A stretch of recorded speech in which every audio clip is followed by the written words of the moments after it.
سلام علیکم هموطنان عزیز. یک قصه رو به شروع کردیم که در وقت SSR شدگی سال 1967 شدگی وقتی که کلانی ما سنف یک میره دگونوش هر گب میگن تو مکتب خوان میشید دختری بیمعنی میشید سوس با پامای مکتب میبیا گیره کدام بیا مدار میگه چی شد میگه که هم سنف دگونو هم خیلی گفتن دگونوش مکتب نمیرفت دستیان هم سنف هم سال اپایما با اوچا میگه که خرامتی چه جونی شیرین میگه میگه که تو ایستو میگه من خودم کارا میکنم میبینیم بعد معلمی بیاد خانمون که چه مکتب نمیری مدار میگه که خیلی هم سوال دختری مرا هم باشه دکمنتشون جمع میکنه مکتب روی میکنه دختری ما مکتب میره تو دوم یک هفته دختری مکتب میره میگه با شرطی که هم سوالش جمع میکنه دکمنتشون روی میکنه بعد دکمنتوی هم دختر رو جمع میکنن مکتب تو میکنن میره مکتب بعد مدارو میکوبن که کی عریضه داده باشه کی مدیر میگه که ما دادم عریضه میگه ما عرض کردم چی بهشون دختری مرا چق دارین که دختری مرا شما هر کم میگی چق دارین یکمش دیمش که دکتر مکتب نمیمون رفتنی معنی نداره که دختری مرا ایره بزنین بعد برای چی مدری مرا چی گفتن نمیتونه برای که مدیر ما هم کسب هنری اون رو گرفتگی بود همه کسب هنر کوچه مونده همه ملت بود همه ملت رو مدیر هم تیمه گرفتگی بود کسب هنرشون چیکار که میش پیش مدیر میومدن که کاری مورا اجرا لایکر مورا نشانته دوزندگی پزندگی پورا کنی لباسای مردانه زنانه مدیر هم تیمه برای مدیر مرا هیچ گفتن نتونستن جمع کردن تو زبانی مدیر هم گفتگی بودن که میتونستن که قدیم جنگ جنجال کنه گفتن که ایو کدا باشه ما کوردور نمیشیم تصور میکنید که در وقت SSR زن و مرد باید که یک میبودن و تعلیم میدن یک میبودن یکین بودن آدمایی که دختراشون نمیمونن خواندنی که دختر اگر خانه بره همیشه حالا که مادر هم میگفت که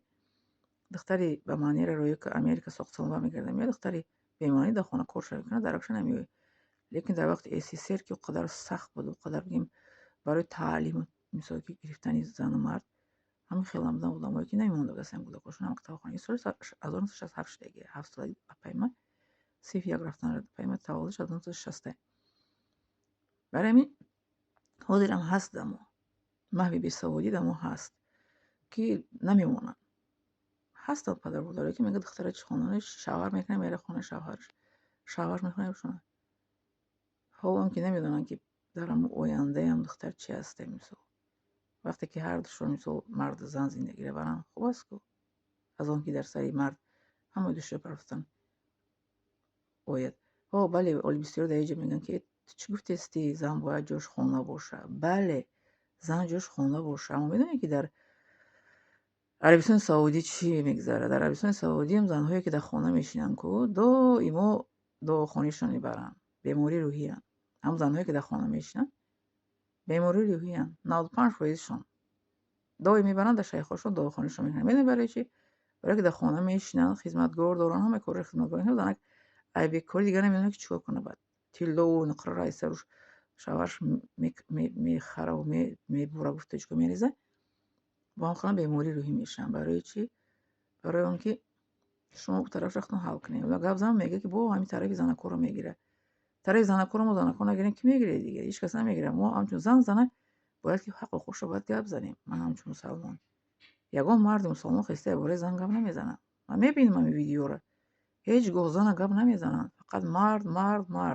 زن باید ایخی باشه زن باید ایخی باشه فقط زن یا تنقید میکنن یا که زن در کنج خانه برانجام میکنن زنکا شما چی گپ میزنین با این در این کمیتره بینید که کامپیوتر گیجو برو مالی در خونه بشی تو برای باید جوی نماز بشی جوی نماز شدنی مدت چیکار داره که در باید جوی نماز کی بشین چه خاله بشینه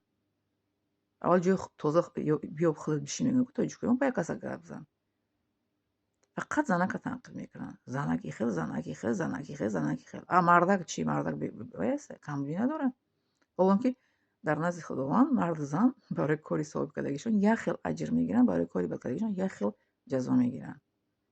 بله کسی باید قرآن میفهمه و میدونه که اما زن که در دین اسلام چه خیل زن حقوق داره من میفهمم آیت قرآن میدونم حقوق در اسلام چه خیل حقوق دارم چگونه باید رفتار کنم در کجا و چگونه وقتی که زنی که نمیدونه وای بیچاره در تحت چی میگن میبخشین ظلم ستم است اوستا نبرور بلند گپ نزن بله ما بلند گپ نمیزنیم یکی مرد و زن در بابت گپ زدن هرشون حقوق برابر دارن که مرد با زن باید که زن مرد گوش کنه مرد زن گوش کنه هستن مردا که گپ نزن تو حق نداری گپ بزنی دم تا بگی تو کی حقوق داره گپ زنی خیلی هسته اینو در همه کشور مسلمانی در همه جا هسته. گپ نزن تو. یعنی اگر اینو گپ نزده برای ولی با یک فکری چی داشتن که کنه گفتیم شو زنجیم که پوسیدگی داشتن همی مسلمانی خون زن دوباره خونه میبره یه بار شوهر کردن خونه شوهرش بره وقتی مردنش با وقتی گور میبرنش این گپ پوسیدگی هم دو زیر نمیگن یه وقت ما فهمیده گیریم که زن دوباره خونه میبره دیگه هیچ خونه نمیبره. قد پوش گفتین رو پوش نه لباس نمیپوشی محکم میکنی رود که شده میری کارت میسو که چی کاری هسته ضروری ده بود میکنی میایی. بله حتی وقتی که من از من درباره خواندن خودم اون چه مثال پدر و مادرم اجازه دادن برادرام رضا نبودن برای رفتن من خواندن اومدن تعلیم گرفتن